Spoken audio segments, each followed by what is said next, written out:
नमस्कार विद्यार्थी मित्रांनो, गोष्ट अरुणिमाची या पाठात पुन्हा एकदा तुमचे स्वागत। आज आपण कुमार भारती पाठ्यपुस्तकातील धडा क्रमांक 11वा अभ्यासणार आहोत आणि या धड्याचा हा सेशन क्रमांक 3 आहे। अरुणिमा आपली स्वतःची गोष्ट सांगताना तिने तिच्या बरोबर झालेल्या दुर्दैवी अपघाताचं वर्णन केलं आणि त्यावेळी तिच्या जीवनामध्ये आलेल्या अनुभवांचं वर्णन ती या पाठाच्या पुढील परिच्छेदामध्ये करत आहे। चला तर आपण प्रत्यक्ष अरुणिमाच्या तोंडूनच ही कहाणी तिची आपण समजून घेऊया। अरुणिमा सांगते की एम्स मध्ये जवळजवळ 4 महिने तिच्यावरती उपचार चालू होते। तिथे राहिल्यानंतर तिच्या शारीरिक वेदना किंवा शारीरिक मलमपट्टी तिच्यावरती होत होते, शारीरिक जखमांवरती। पण ती म्हणते की प्रसार माध्यमांनी जो काही तिच्यावरती आरोप प्रत्यारोप केले होते त्यामुळे तिचे मानसिक जखमांवरती घाव होत होते, मनावरती घाव होत होते आणि त्यावेळेस ती आणि तिच्या घरातील कुटुंबातील तिचे सगळे लोक तिच्या रक्षणासाठी ढालीप्रमाणे उभे राहिले होते आणि सगळेजण वास्तविक परिस्थिती काय होती, सत्य वस्तुस्थिती काय होती हे सगळ्यांना ओरडून सांगायचा प्रयत्न करत होते। पण त्यावेळेस ती ऐकण्याची कोणाची मनस्थिती नव्हती, ना कोणाला त्या ऐकण्यामध्ये वेळ होता, ना कोणाला ते ऐकण्यामध्ये रस होता। पुढे अरुणिमा म्हणते की त्याच दिवशी हॉस्पिटलमध्ये पडल्या मी निर्धार केला, निश्चय केला, जे आज बोलत आहेत, माझ्याकडे बोट ते दाखवत आहेत, त्यांना बोलू दे। पण एक दिवस नक्की माझा असेल जेव्हा ही अरुणिमा एव्हरेस्ट सर करेल। तर बघा, आता हॉस्पिटलमध्ये पडल्या तिने निर्धार केला, तिने तिचं ध्येय निश्चित केलं। काय ध्येय निश्चित केलं की अरुणिमा एव्हरेस्ट सर करून दाखवणार। आता त्यावेळेस तिला माहिती होती की तिचे दोन्ही पायांची शस्त्रक्रिया झालेली होती, दोन्ही पायाने ती अपंग झालेली होती। पण त्यावेळेस ज्या अंतर्मनावरती तिच्या वेदना होत होत्या त्या घावाने तिला पुढील ध्येय साध्य करण्यासाठी, पुढील ध्येय निश्चय करण्यासाठी आंतरिक प्रेरणा दिली आणि त्या आंतरिक प्रेरणेद्वारा तिने स्वतःला सिद्ध करायचं ठरवलं। जे लोक आज बोलतायत, माझ्याकडे बोट दाखवतात, त्यांना काय करायचं ते करू दे, पण माझाही एक दिवस नक्की येईल आणि तो दिवस तो माझा असेल। आणि त्यासाठी ती ठरवते की मीही एवढी जिद्द ती करते आणि ध्येय तिने निश्चित करते की मी एक दिवस एव्हरेस्ट सर करून या समाजाला दाखवून देणार। विश्वास ठेवा, कोणाच्याही प्रभावाखाली या भावनेच्या आहारी जाऊन मी हा निर्णय घेतलेला नव्हता।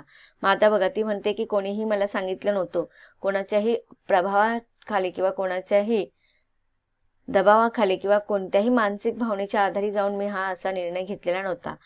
एका फटक्यात माझं शरीर अपंग झालं होतं, पण माझं मन थोडंच अपंग होतं। ती बघा, 4 महिने ती दवाखान्यात होती आणि त्यावेळेस तिला तो दिवस आठवत होता, 2011 एप्रिलचा, की एका क्षणामध्ये त्या रात्रीच्या त्या दुर्घटनेमुळे तिचं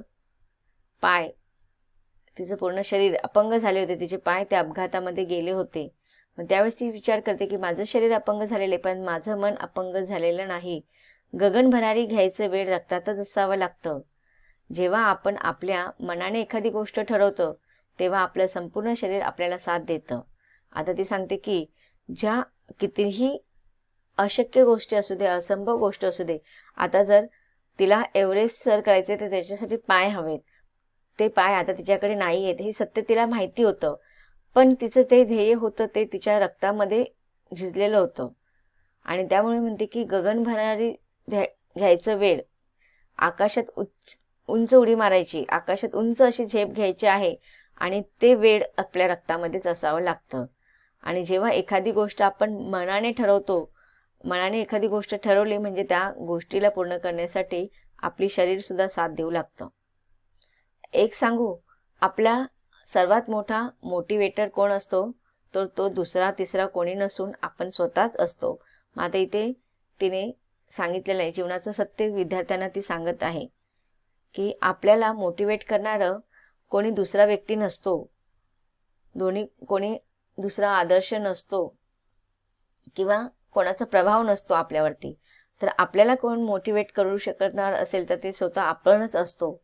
आपणच आपल्या जीवनाचं सार्थक करू शकतो, आपणच आपल्या जीवनाचे ध्येय निश्चित करू शकतो आणि ते ध्येय पूर्ण करण्यासाठी आपणच आपले मोटिवेटर होऊ शकतो। म्हणून ती सांगते की आपल्या जीवनाला आपल्याला घडवायचं असेल तर त्याच्यासाठी आपणच स्वतःचं जिद्दीने मोटिवेटेड व्हायचं. आता उठता बसता खाता पिता केवळ आणि केवळ मी एव्हरेस्टचाच विचार करू लागले होते.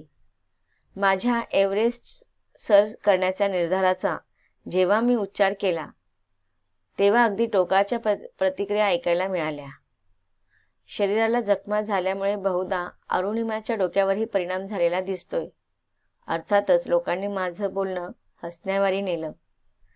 आता बघा ती सांगते की जेव्हा दोन्ही माझे पाय अपघातात गेल्यानंतर सुद्धा मी एव्हरेस्ट सर करणार हा निर्धार जेव्हा मी सांगितला तेव्हा ऐकणाऱ्यांनी अगदी विपरीत प्रतिक्रिया मला दिल्या आणि सगळे म्हणू लागले की एवढ्या मोठ्या शरीरावरती तिच्या जखमा झालेल्या आहेत, त्यामुळे तिच्या डोक्यावरती परिणाम झालेला आहे, म्हणून ती अशी काहीतरी अशक्य गोष्ट बोलते. आणि तिच्या ह्या गोष्टीला सगळ्यांनी हसण्यावारी नेलं. पण ती म्हणते की माझं कुटुंब आणि भाईसाहेब माझ्याबरोबर खंबीरपणे उभे राहिले. एक अवघड पण मला शक्य आहे असं वाटणारा प्रवास आता सुरू झाला होता. ती म्हणते की हा जो प्रवास होता एव्हरेस्ट सर करण्यासाठी, जो मी प्रवासाची सुरुवात केलेली होते, जे ध्येय मी योजलेलं होतं आणि ते ध्येय पूर्ण करण्यासाठी जो प्रवास मला पुढे करायचा होता तो अवघड होता हे नक्की आहे, पण अशक्य नव्हता, तो शक्य होता. आणि अशा अशक्य वाटणाऱ्या त्या प्रवासाला ती शक्य करून दाखवण्यासाठी तिने प्रवास सुरू केला. पहिला टप्पा होता गिर्यारोहण प्रशिक्षणाचा. आता बघा, हा जर तिला एव्हरेस्ट सर करायचं आहे तर तिला गिर्यारोहण प्रशिक्षण घेणं गरजेचं होतं. मग जेव्हा तिने एम्समधून डिस्चार्ज मिळाला, साधारणपणे एखादा हात पाय कापावा लागलेले पेशंट्स दिवसेंदिवस अगदी महिनोन्महिने उठत नाहीत. मी 2च दिवसात उभी राहिले.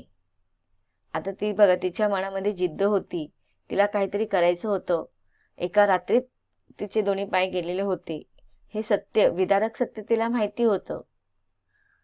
पण ती म्हणते की माझे पाय अपंग, माझं शरीर अपंग झालेलं होतं, माझे मन अपंग झालेलं नव्हतं. आणि अशक्य अवघड वाटणारा हा प्रवास ती शक्य करण्यासाठी तिने दिवस रात्र उठता बसता प्रत्येक क्षणाला तिला फक्त एव्हरेस्ट सर करायचा आहे हा एकच उद्देश, हा एकच ध्येय तिच्या जीवनामध्ये दिसत होता. आणि तिथे सांगते की एवढ्या मोठ्या दुर्घटना झाल्यानंतर एखादा पाय कापावा लागला, हात कापावा लागला, तर त्या पेशंटला उभं राहता येत नाही, पटकन तो उभा राहू शकत नाही. अशा ह्या पेशंटला अगदी महिनोन्महिने उठता येत नाही. पण तिच्या मनामध्ये जी जिद्द होती, ज्या वाटचालीकडे तिला प्रवास करायचा होता, ह्या वाटचालीकडे प्रवास करण्यासाठी तिचं मन आसुसलेलं होतं आणि ह्या जिद्दीनेच तिने 2 दिवसामध्येच उभे राहून दाखवलं. एका पायात घोट्याची हाडे तुटल्याने रॉड घातलेला, ज्याच्या हाडांची जुळणी अजून पुरी व्हायची होती. आणि दुसरा पाय म्हणजे मांडीपासून खाली कृत्रिम पाय बसवलेला होता. म्हणजे दोन्ही पाय तिचे गेलेले होते. एका पायाला कृत्रिम पाय जोडलेला होता, बसवलेला होता, आणि दुसऱ्या पायामध्ये घोट्यापासून हाडे तुटल्यामुळे तिथे रॉड घालण्यात आलेला होता. असा माझा अवतारणी जोडीला भाईसाहेब. आम्ही पोचलो ते थेट बचेंद्री पाल यांच्याकडे. आता जेव्हा दवाखान्यातून डिस्चार्ज मिळाला, घरातील लोकांचा खंबीर पाठिंबा तिला होता आणि प्रत्येक क्षणाला एखाद्या ढालप्रमाणे ते तिचे रक्षण करत होते. आणि ज्यावेळेस तिच्या त्या पायांचं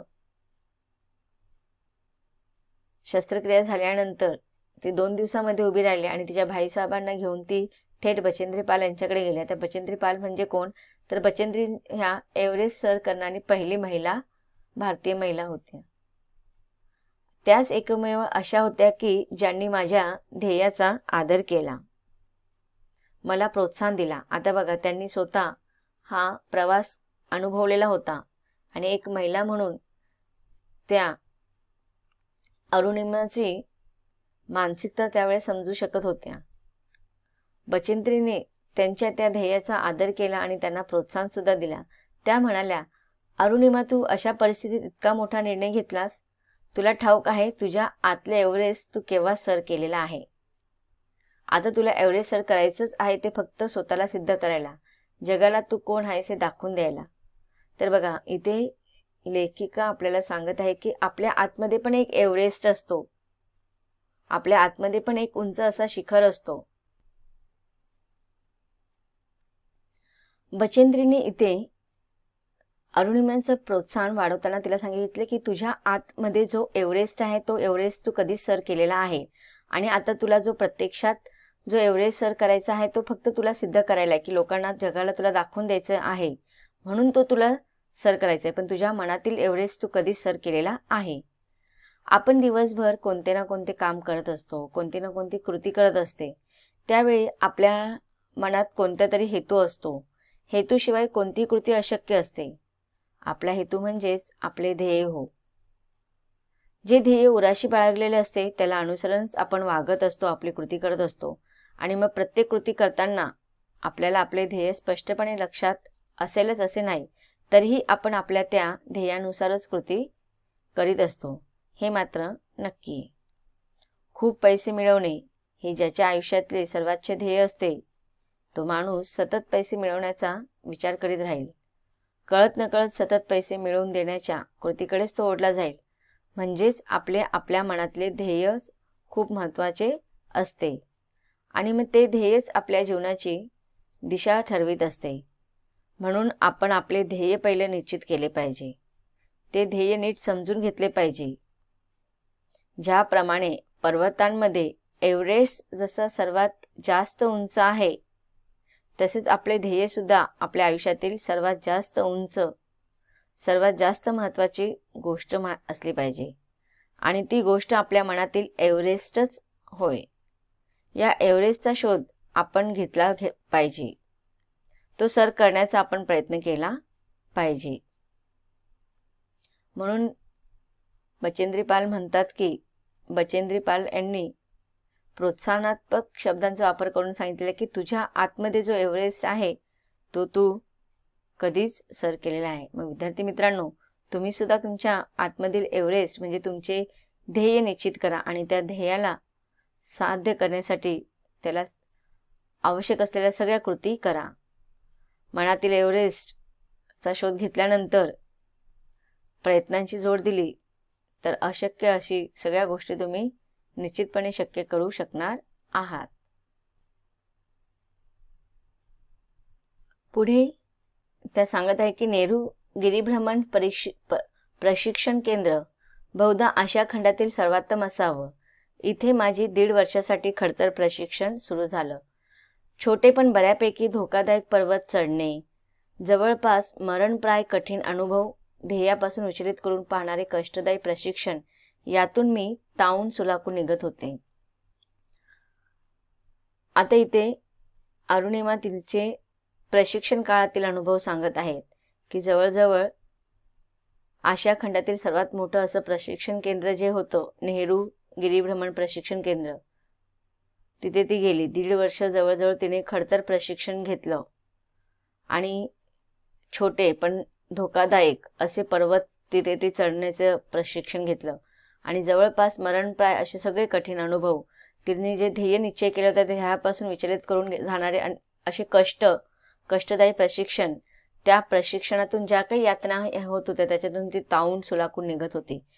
तावून सुलाखूनचा अर्थ काय असतं की तावून म्हणजे तापणे, सुलाखून म्हणजे बघा सोनं कसं त्याच्यातील ते अनावश्यक द्रव्य काढून टाकण्यासाठी, शुद्ध सोनं तयार करण्यासाठी त्याला फार अग्नी दिलं जातं, तापवलं जातं आणि ते तापवत असताना त्याच्यावरती आघात पण केले जातात, तेव्हा कुठे ते शुद्ध सोनं तयार होतं. म्हणजे सोन्याला शुद्धता येण्यासाठी, त्याला चकाकी येण्यासाठी त्या सोन्याला सुद्धा कठीण अशा यातना भोगाव्या लागतात. दिव्य अशा अग्नीतून तिला जावे लागते. तर त्याचप्रमाणे ह्या कष्टदायी ध्येयापासून विचलित करणाऱ्या मरणप्राय कठीण अनुभवातून त्यावेळेस अरुणिमा जात होती. या प्रशिक्षणाच्या वेळी काही गोष्टी ठळकपणाने लक्षात आल्या. सरावाच्या वेळी चढाई करताना माझ्या कृत्रिम पायाची टाच व चवडा ज्यावेळी मी जमिनीत रुतवत असे त्यावेळी ते सतत गोल फिरत, त्यामुळे तो पाय घट्ट रोवणे कठीण होत होते. आता तिने सांगते की आता तिचे जे पाय होते ते कृत्रिम पाय असल्याकारणाने हे प्रशिक्षण घेत असताना अनेक गोष्टी तिच्या लक्षात येत होत्या की सराव करत असताना छोट्या छोट्या पर्वतांवरती गिर्यारोहणावरती चढताना तिच्या कृत्रिम पायांची टाच आणि जो काय पुढचा चौडा असायचा तो जमिनीवरती रुचवता येत नव्हता. तुम्हाला माहिती आहे की ते पर्वतावरती चढताना त्या जमिनीमध्ये पाय पुढच्या टाच रुचवून ठेवावा लागायचा, पण कृत्रिम पाय असल्या कारणाने ह्या गोष्टी शक्य होत नव्हत्या. ते पाय घट्ट रोवणे कठीण होऊन बसायचे. उजव्या पायाची हाडे एकत्रित राहण्यासाठी त्यात स्टीलचा रॉड घातलेला होता. त्यावर थोडा जरी दाब दिला गेला तर तीव्र वेदनांचे झटके बसत. माझ्या अशा अवस्थेमुळे प्रथम माझ्यासोबत माझा शेर्पा यायला तयारच होईना. अरुणिमा सांगत आहे की तिच्या ह्या अशा अपंगत्व अवस्थेमुळे प्रथम तिच्यासोबत येणं तिचा शेर्पा यायला तयार नव्हता. शेर्पा म्हणजे कोण तर माउंट एव्हरेस्ट सर करताना जो साथीला जो व्यक्ती येतो त्याला आपण शेर्पा असे म्हणतो. मग हा शेर्पा कशाच रीतीने तिच्या ह्या अशा अवस्थेमुळे तिच्याबरोबर यायला तयार नव्हता. तर विद्यार्थी मित्रांनो, पाठाच्या या भागामध्ये आतापर्यंत आपण काय समजलो, तर अरुणिमाच्या मनातील जिद्द, तिचं ध्येय आणि ते ध्येय पूर्ण करण्यासाठी जे प्रशिक्षण तिने घेतलं त्याचं वर्णन आपण पाहिलं. स्वतः बचेंद्री पाल यांनी तिच्यातील जे जिद्द होती तिला प्रोत्साहन दिलं. आता शेर्पाला ती विनंती करते, पण खरोखर तो शेर्पा तयार होतो की नाही हे आपल्याला जाणून घ्यायचं आहे आणि पुढे तिने एव्हरेस्ट कसा चढला हा सगळा अनुभव आपल्याला जाणून घ्यायचा आहे. त्याचा अभ्यास आपण करणार आहोत परंतु पाठाच्या पुढच्या भागात. धन्यवाद.